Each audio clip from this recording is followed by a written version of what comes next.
Hello students. In previous lecture we studied about the vapor pressure.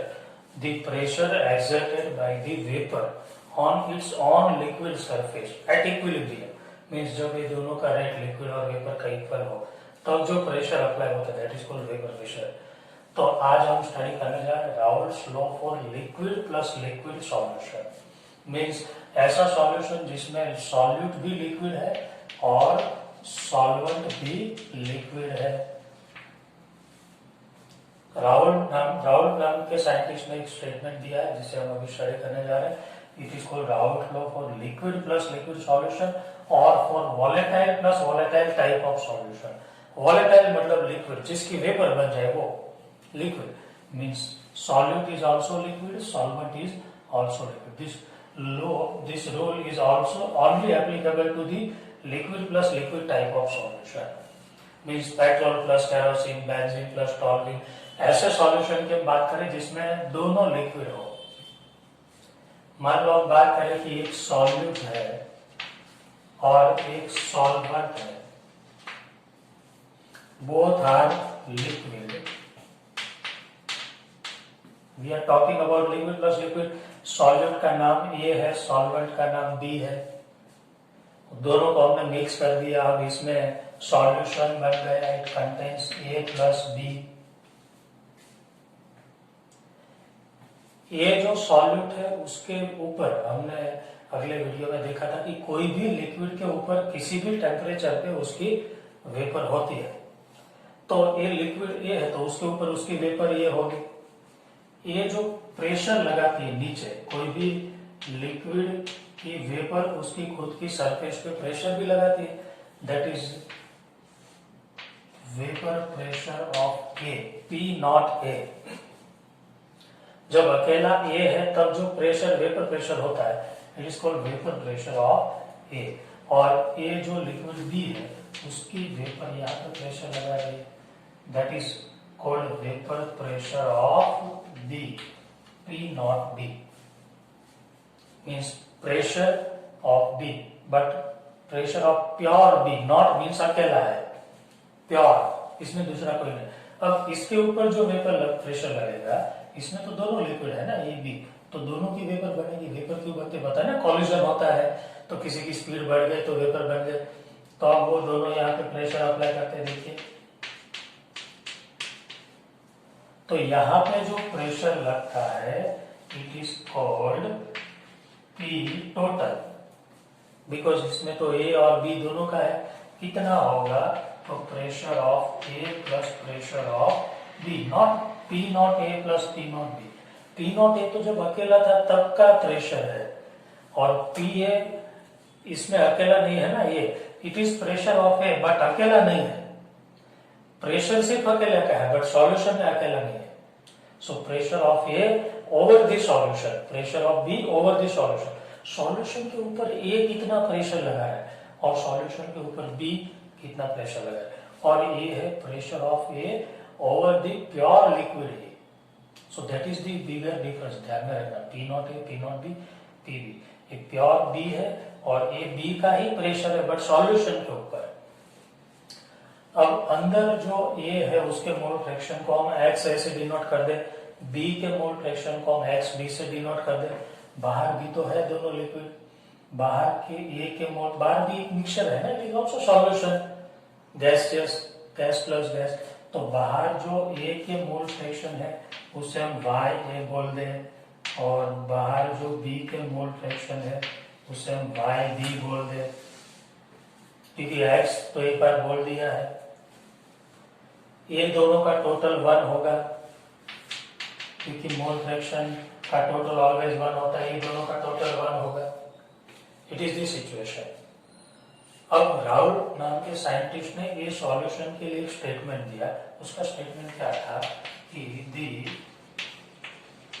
Vapour pressure of any liquid component over the solution is directly proportional to its mole fraction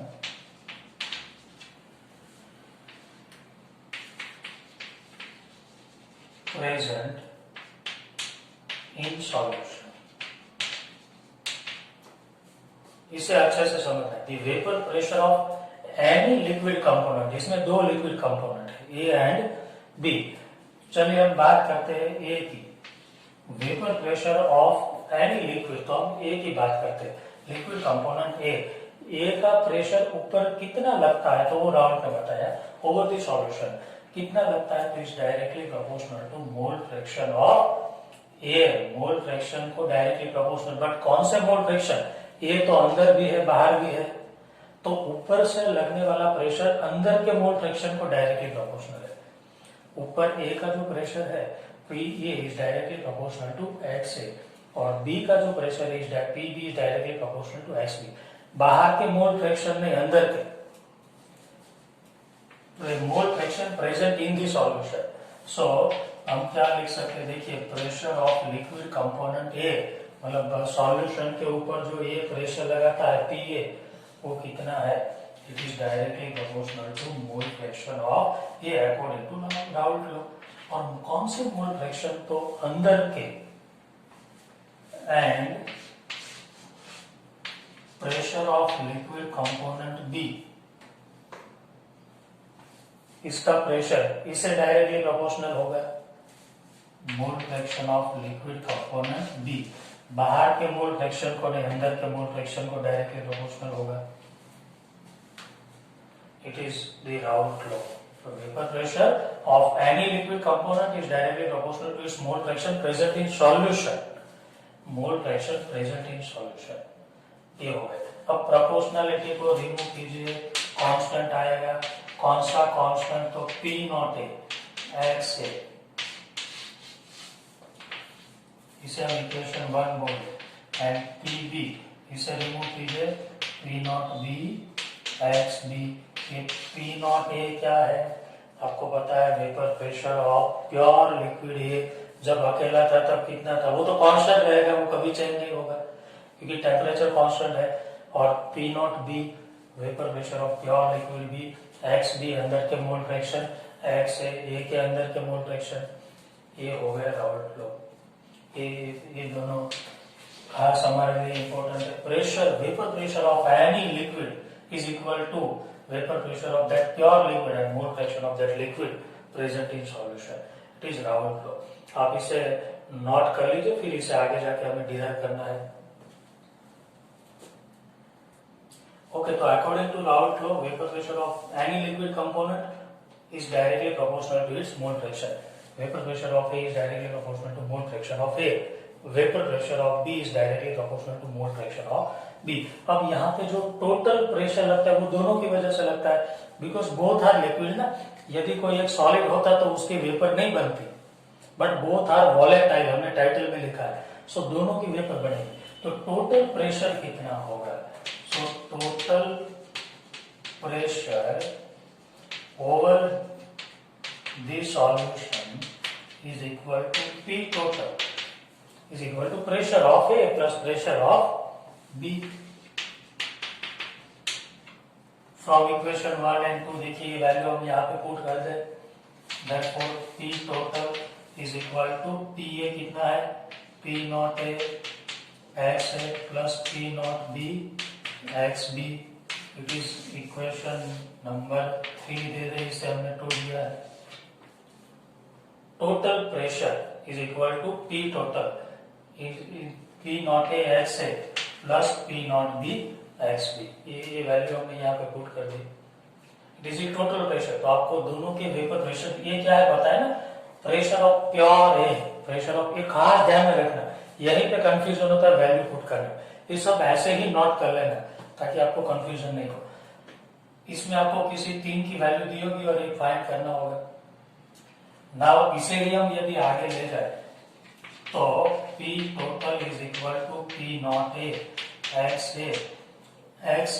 आपको पता है X A plus X B is equal to 1 होता है। किसी भी component के mole fraction का total always 1 होता है। तो हम यहाँ पे x a की जगह पे 1 माइनस एक्स बी लिख रहे हैं plus P naught B x B, because ऐसा क्यों लिखा हमने, X A plus X B is equal to 1, then x a is equal to 1 minus x b, then it becomes p total is equal to p naught a minus p naught a x b plus p naught b x b, p naught a p naught b x b, sorry p naught a x b plus p naught b x b, इसे rearrange करके लिखते p total is equal to p naught a, ये plus वाले को आगे ले p naught b x b minus p naught a x b। अब ये दोनों में देखिए x b कॉमन निकल रहा है, तो इसे हम ऊपर लिख दे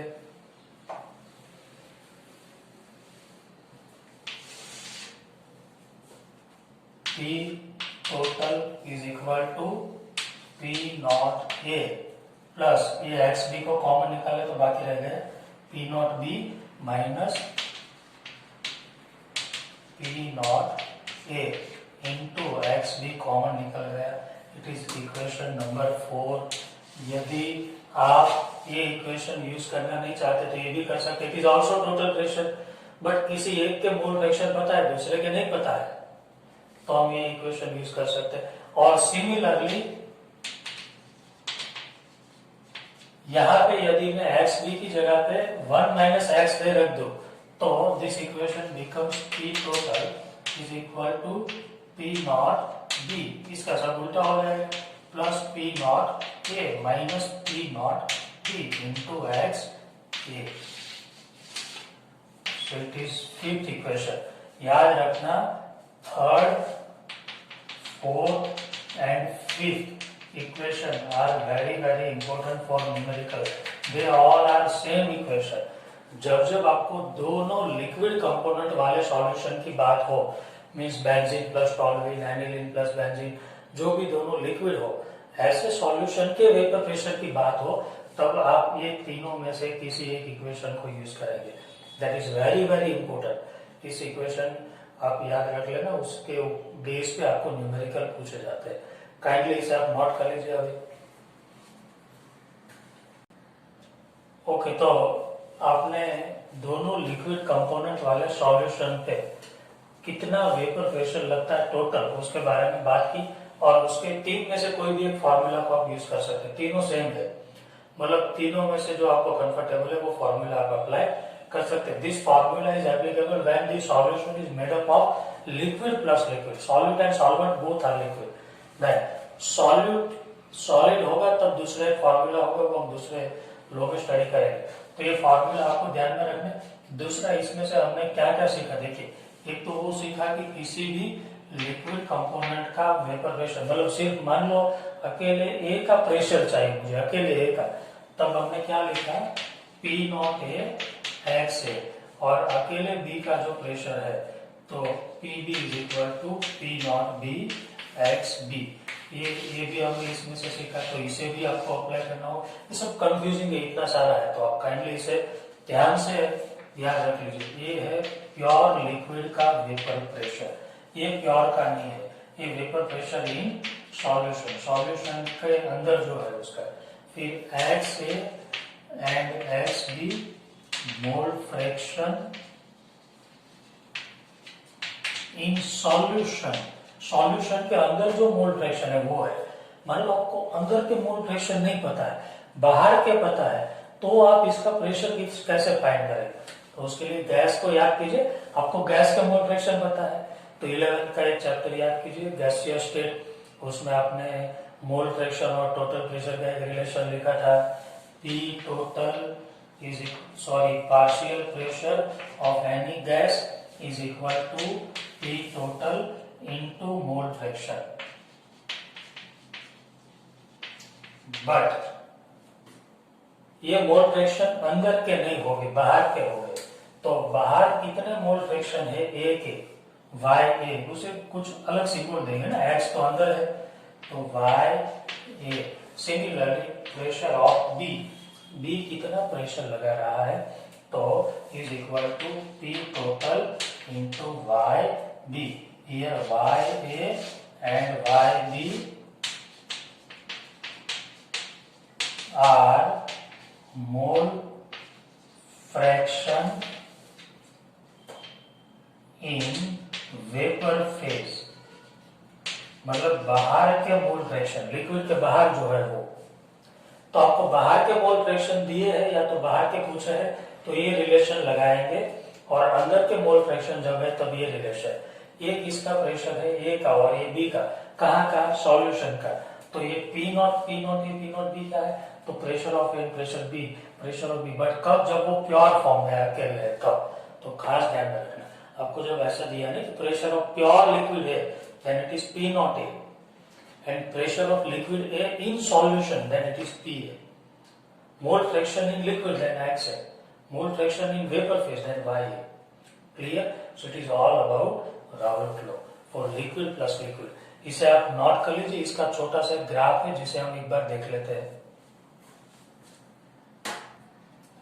ओके, तो इस ग्राफ को आप देखिए, यहाँ पे बीकर बी है, ए वाला बीकर, और यहाँ पे जो बीकर है वो फर्स्ट बीकर है ए, और बीच में सॉल्यूशन है। आप देखिए फर्स्ट बीकर में सिर्फ ए है, बी नहीं है। Mole fraction of A is 1, अकेला ए है, बी 0 है। तब उसके ऊपर जो प्रेशर लगता होगा वो तो अकेले ए का है, दैट इज पी नॉट ए। तो ये देखिए पी नॉट ए है, अकेले ए का प्रेशर, और इस बीकर में सिर्फ बी है तो उसके मोल फ्रैक्शन 1 है। देखिए X B is equal to 1, तो इसमें जो प्रेशर लगता है it is P naught B. अब दोनों को मिक्स किए तो इसमें तो दोनों है, ए एंड बी, और जो प्रेशर लग रहा है it is P total, pressure of A और pressure of B, it is P A. ये कौन सा प्रेशर है, पी ए, मतलब pressure of A in solution, and it is P naught A, pressure of pure A, it is P B, pressure of B over the solution, and it is P not B, pressure of pure B। इसे आप ये beaker मान लीजिए, इसे ये beaker हम दोनों को मिक्स करके ऐसे सॉल्यूशन बना रहे। देखिए धीरे धीरे ए में मैंने B ऐड करना स्टार्ट किया तो ए के मोल फ्रैक्शन कम हुए और B बाहर से आना स्टार्ट हुआ, तो धीरे धीरे B बढ़ने लगा। B इंक्रीज हुआ तो सॉल्यूशन का प्रेशर इंक्रीज होने लगा। और अब देख लो मेरे पास बीकर B है, उसमें मैंने ए ऐड करना स्टार्ट किया तो धीरे धीरे ए के मोल फ्रैक्शन बढ़ने लगे तो सॉल्यूशन का प्रेशर कम होने लगा। देखिए बी जब आता है तब प्रेशर, वेपर प्रेशर सॉल्यूशन का इंक्रीज होता है। जब ए ऐड करते हैं हम तब वेपर प्रेशर डिक्रीज। इसका मतलब बी के आने से प्रेशर बढ़ रहा है, उसका मतलब बी इज मोर वॉलेटाइल, मतलब इसकी वेपर ज्यादा है तभी तो प्रेशर ज्यादा लग रहा है। जिसके आने से प्रेशर इंक्रीज हुए तो वो ज्यादा volatile, so B is more volatile. आप देख सकते हैं ना पी बी ऊपर है तो उसका वेपर प्रेशर ज्यादा है, and P A is less volatile, so graph should be clear. Okay, तो आप ग्राफ को भी एक बार देख लीजिए और नोट कर लीजिए। तो ये हो गया आपका Raoult law for liquid solvent and liquid solvent.